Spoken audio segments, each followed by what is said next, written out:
নমস্কার। নাগাস্ত্র 3 হলো ভারতের পরবর্তী প্রজন্মের লোয়েটারিং মিউনিটেশন কামিকাজে ড্রোন, যা বর্তমানে প্রোটোটাইপ স্তরে রয়েছে। এটি ভারতীয় সেনাবাহিনীর সঠিক আঘাতের ক্ষমতা বৃদ্ধির জন্য ডিজাইন করা হয়েছে এবং এর আগের মডেলগুলি নাগাস্ত্র 1 এবং নাগাস্ত্র 2 এর তুলনায় একটি বড় উন্নতি হিসাবে পরিচিত। Solar defence and aerospace limited Nagastra 3 এ তৈরি করেছে এবং এটি আধুনিক যুদ্ধের জন্য অত্যন্ত শক্তিশালী একটি অস্ত্র হিসেবে পরিগণিত। নাগাস্ত্র 3 এর একটি গুরুত্বপূর্ণ বৈশিষ্ট্য হলো এর বিস্তৃত পরিসর এবং দীর্ঘস্থায়ী স্থিতিশীলতা। এটি 100 কিলোমিটার পর্যন্ত কার্যকরভাবে কাজ করতে পারে এবং এর উড়ানের সময় 5 ঘন্টারও বেশি, যা যুদ্ধ পরিস্থিতিতে বাস্তব সময়ে সিদ্ধান্ত গ্রহণের সহায়ক। এটির লক্ষ্য এলাকায় স্থির থাকতে এবং সঠিকভাবে আঘাত করতে সক্ষম, যা একে বিভিন্ন অপারেশনাল প্রেক্ষাপটে একটি কৌশলগত সুবিধা প্রদান করে। নাগাস্ত্র 3 এর উন্নয়ন ভারতের বৃহত্তর প্রতিরক্ষা কৌশলের অংশ, যা দেশীয় প্রতিরক্ষা প্রযুক্তিতে স্বনির্ভরতা অর্জনের লক্ষ্য নিয়ে এগিয়ে যাচ্ছে, যা আত্মনির্ভর ভারত উদ্যোগের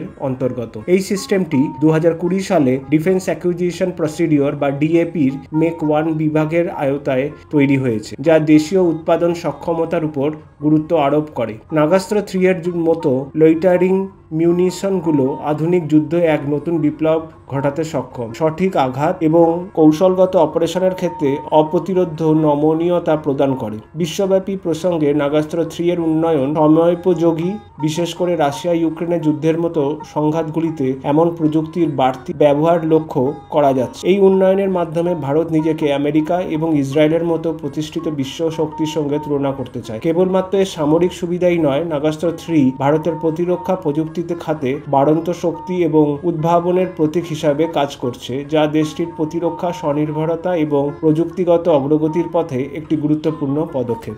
আজকের ভিডিওতে এইটুকুই। এই ভিডিওটা যদি আপনার উপকারে আসে তাহলে আপনি আমাদের চ্যানেলটি অনুসরণ করতে পারেন। সুস্থ থাকুন, সঙ্গে থাকুন। নমস্কার।